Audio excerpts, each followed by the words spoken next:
Hello, Professor Toybox here along with Darth Maul, and today I'm putting the finishing touches on my Anoat City Sewer toy box. To save time, I've already done a lot of work offline. I've hooked up all of the enemy wave generators and a few other things that I'll show you. There's no need for you to watch me do that again because I've done that many times before in other videos. What you really need to see is where I've placed the enemies and how I'm generating them.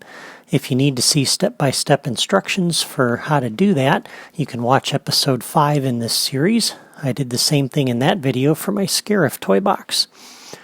So I think the easiest way to show you what I've done is to walk through the mission. So I've got a trigger area set up here across the front porch and the stairway leading into the sewage treatment facility. And that is hooked up to this logic gate here, which will turn around and deactivate that trigger area, so this only happens once. And then also on output, the logic gate connects up to this enemy wave generator, which is connected to those locators.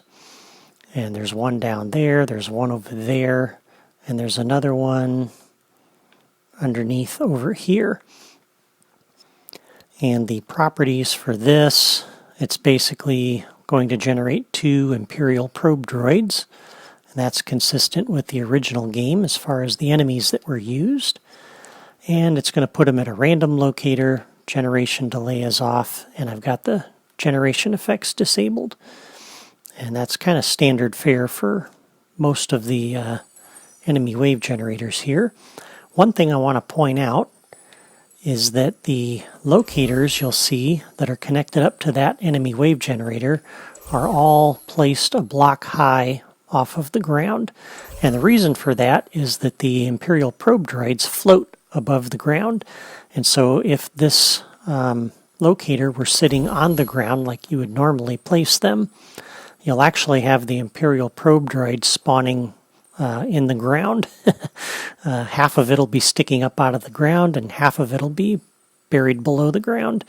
And that causes some problems, obviously. So that's not a good thing to do. And then the other thing that this logic gate is connected to over here is a object generator.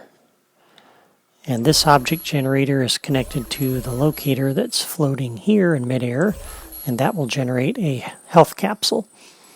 And so when you walk through the trigger area at the start, you get the 2 probe droids and the health capsule. And when you pass through the trigger area here, which descends, which causes this platform to descend, this trigger area will also invoke this object generator over here, which is connected to that locator. And it'll also connect to this enemy wave generator, which is connected to that locator. And actually, this trigger area back here doesn't connect to those directly. It connects up to this logic gate. And the logic gate on output connects to both of these. And when the wave is generated from this wave generator, it turns around and closes that gate. So that only happens the first time you descend that elevator. And this is generating 1 Imperial probe droid here in this hidden area. And the object generator puts a special move capsule over here. And then of course you have some crates you can smash for some sparks. So that's the secret area. And when you pass through this trigger area, which causes that doorway to open, it passes through this logic gate to do that.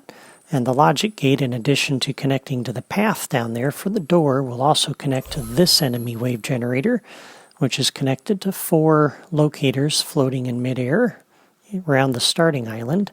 And this will put 2 Imperial probe droids in this area. Now, coming through tunnel number 1,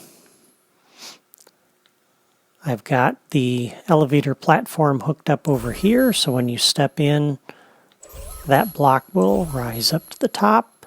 And also this trigger area connects to this enemy wave generator through this logic gate. It actually connects to the logic gate inputs to that. The logic gate on output goes to the wave generator. When the wave is generated, it will close that gate. And the wave generator is connected to two locators here in this room, one by the button and one over here underneath the ceiling. And two Imperial probe droids will appear in there.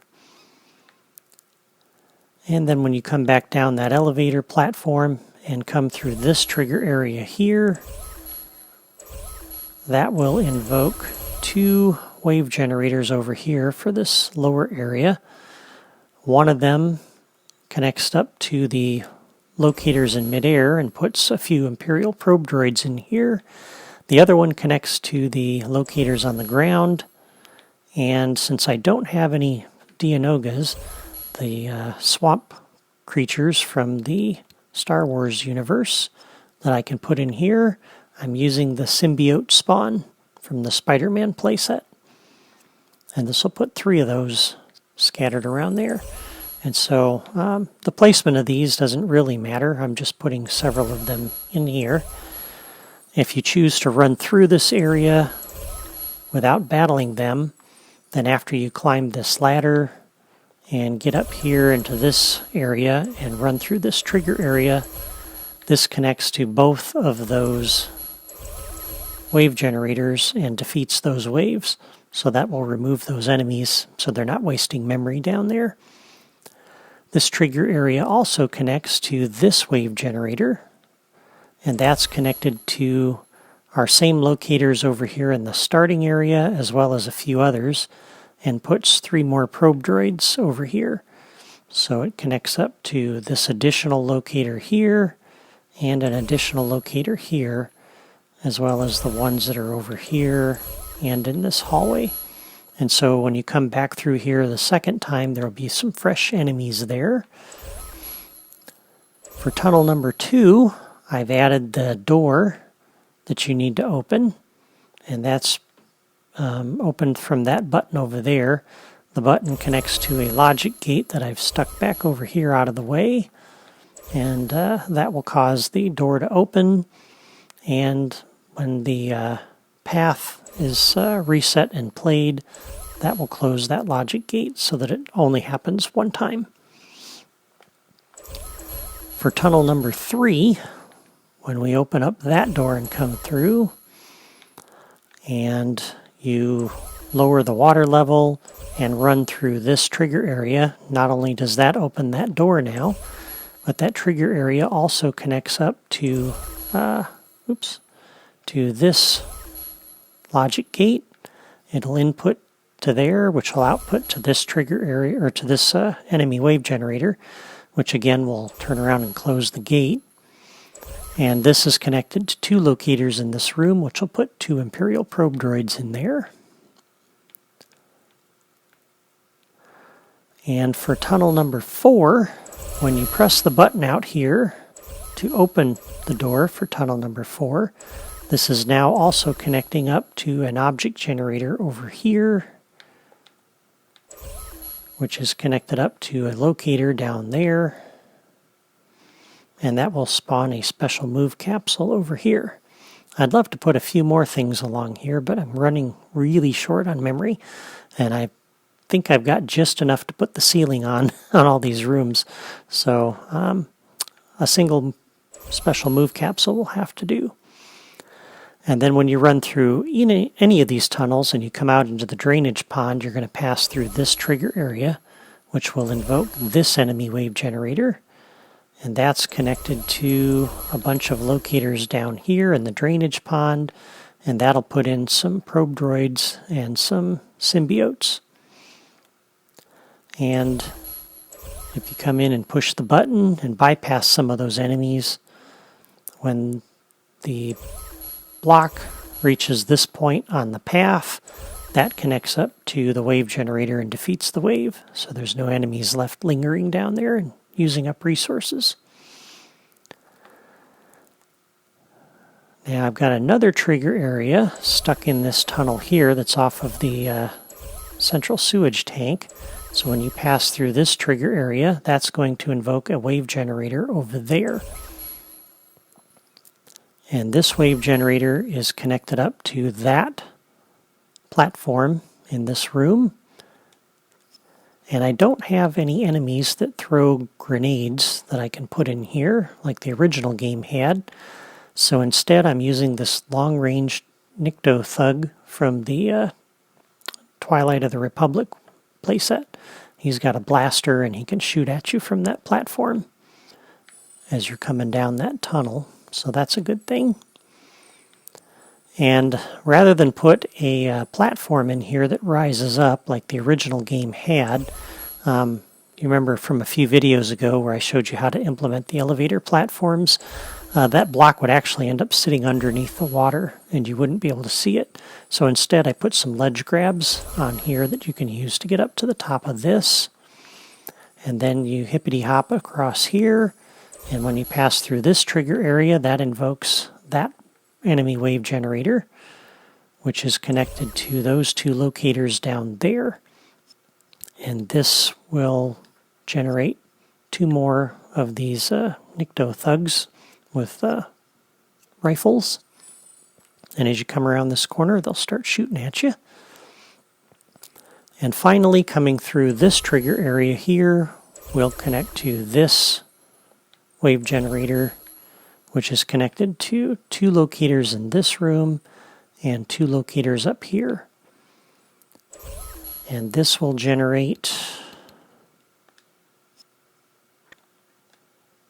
4 of these Nikto Thugs with electric batons, which are kind of nasty to face, but it's a good final battle here for you. And then you come up the back stairs here into Moff Rebus's lab, and this is the guy I've chosen to use for him. Is the male Tatooine citizen number 2. And for his behavior, I've got him set up to disapprove. That seems to be about the least objectionable behavior. If he's just standing there, he's looking around at the sky and different things, which doesn't make sense. And I tried angry and some other things, but the disapprove behavior here is not too bad. So that's everything I've set up since last time. And the last thing I need to do is set up the end of the mission. And for that, we're going to need a radar marker and a text displayer and a dynamic trigger.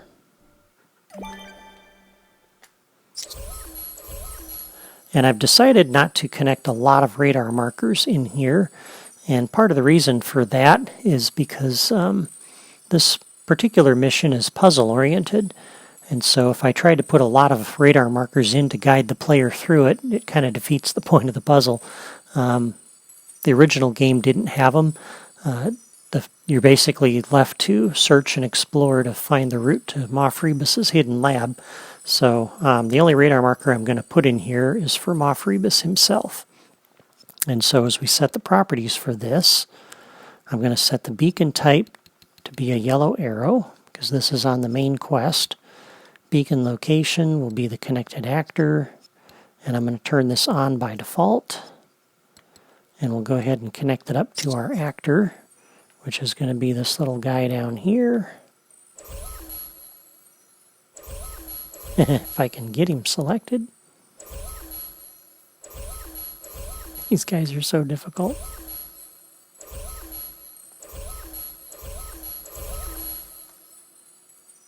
All right, let's try this again. Oh my goodness. All right, let's try a different angle here.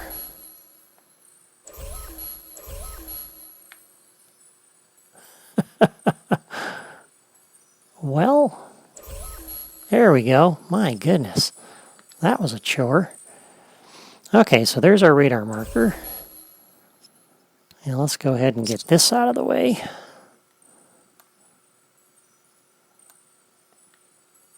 Now I'm all hypersensitive to this thing. Trying not to push this thing too far. Oh my goodness. There. That's just weird. Okay. I don't know why they have to make that so difficult. All right, so for the properties, target is going to be the connected actor. And the trigger distance, I'm going to set this to 6. And for the text displayer, on the properties for this, we're going to set the text duration to be 4 and the text style to be a banner. So it's real easy to see. So on the dynamic trigger, a new logic connection, when entered by player any, we'll come over to our radar marker and turn that off. And on the dynamic trigger, new logic connection when entered by player any, come over to our text displayer, and we're going to go down to the missions drawer, and we will say mission complete. And that will be the end of the mission. And likewise, we can turn around on this thing, and when any text is displayed, we can disable the dynamic trigger so we don't keep seeing that. And then because we turned those off, we should come over to our level starter.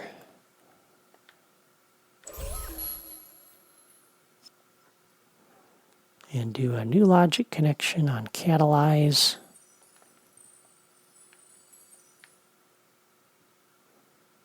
So if we have to reset this when we're playtesting it,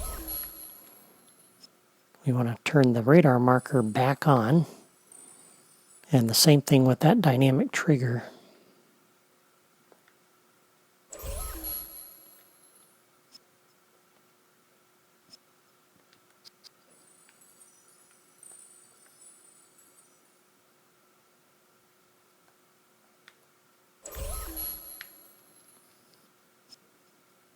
There we go.